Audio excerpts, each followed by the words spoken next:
कसं आहे माहिती का एकदम खतरनाक वातावरण आहे. हा मोरगाव रोड आहे. मोरगावच्या जवळ आहे आपण आता. तर आपला पूर्ण ब्लॉग युट्यूबवर बनणार आहे. पूर्ण ब्लॉग युट्यूबवर येणार गावाला. तुम्ही सगळं बघू शकता याच्यात की आपण कुठून कसं गेलो कसं नाही आणि रस्ते कसे काय लागले आपल्याला. तर हे सगळं आपण पूर्ण ब्लॉग मोठा ब्लॉग युट्यूबवर टाकणार आहे. तर एकदम म्हणजे रस्ते पण एकदम रस्त्याचा विषय आहे कारण की बारामती म्हणल्यावर तिथे आडे इथे रस्त्याचा काहीच विषय नाही. रस्त्याचा कुठंच खराब नाही. फक्त थोडा ते आपल्याला लागतो पूर्ण रस्ता सोडला आपल्याला शिरूर पासून 2 ते 4 किलोमीटर रस्ता करायची. त्यानंतर तुम्हाला सांगतो डायरेक्ट मोरगाव लोक आम्हाला कुठंच रस्ता खराब नाही लागला. एकदम 2 ते 4 पदरी हायवे म्हणजे पुढे आम्हाला रस्त्याची काही खराबी नाही. तुम्हाला जर यायचं असेल तुम्ही पण येऊ शकता कारण की रस्ता एकदम टॉपचा आहे. रस्त्याचा विषय नाही करायचा. रस्त्याची काही अडचण नाही कारण बाकीचं काय माहिती का आता डोंगर भाग इकडे असतं त्यामुळे लोक थोडं मोटरसायकलवर यायला घाबरता इकडे. बाकी विषय दुसरा घाबरायचं काहीच नाही. तुम्ही बिंदा येऊ शकता गाडीवर जर यायचं म्हणलं या मार्गेचं ते रस्ता बघू शकता एकदम रस्ता तो कुठं रस्ता आम्हाला कुठंच खराब नाही लागला.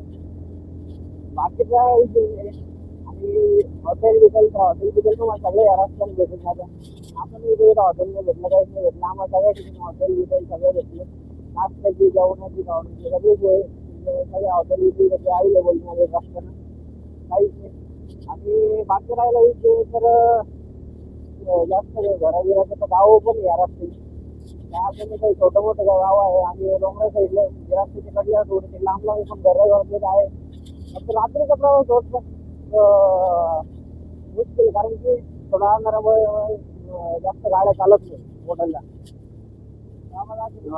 त्यामुळे काय माहिती का तिकडे मोटरसायकल रात्रीचे रात्री जास्त प्रवास करते. बाकी तुम्हाला दूरचं तुम्ही तिकीट पण आहे दूरचं तुम्हाला काही अडचण नाही. कुठं रात्रीची अडचण नाही काही रस्ता काही चालतो. बारामती आता इथून जवळ कारण की तिथेच म्हणजे देवस्थान इकडे मोरगाव त्यामुळे रस्त्याची काही अडचण नाही. परत खायची तुम्हाला हॉटेलची काही अडचण नाही काही तुम्ही कधी पण येऊ शकता कुठं पण येऊ शकता काही अडचण नाही. परत तिथे म्हणजे तुम्ही गावी बघू शकता एकदम म्हणजे जागे राजस्थानी जागे चालूच राहत्या. मोठ्या गाड्या या चालूच राहत्या. आता वाजले सकाळचे 6-6:30 झाले. इतक्या लवकर नाही होत जागे पण मग 6-6:30 वाजता सगळे ओपन होऊन जातात धाबे हॉटेल. विशेष म्हणजे काय माहिती का या वातावरणात या रस्त्याने एकदम भारी वाटते कारण की त्याच्यात पाऊस पण चालू आहे आणि गाडी पाऊस पण चालू आहे आणि परत थोडं थंड वातावरण धुकं पण एवढं आहे त्यामुळे मजा उरली आणि परत गाडीवर राईड करतो ना त्यामुळे लोक एवढं लांब लांब लक्षात विचारला जातात तर आपण एवढं ना 12 किलोमीटर फिरायला काही अडचण नाही. फक्त इथे रात्रीचा स्टॉप करून घ्यायचा रात्रीच्या एका तिथे थांबून घ्यायचं एवढंच. इतर बाकी तुम्हाला सांगतो उद्या फिरायला काहीच अडचण नाही या भागात. याच्यात परत आपला महाराष्ट्र आहे त्याच्यामुळे आपल्याला फिरायला काहीच अडचण नाही.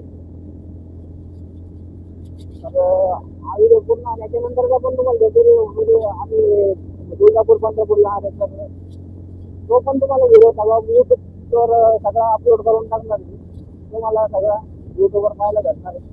आणि इंस्टाग्रामचं आपलं बायोमध्ये युट्यूबचं आपली लिंक पण आहे तुम्ही त्याच्यावर जाऊन तुम्ही बघू शकता.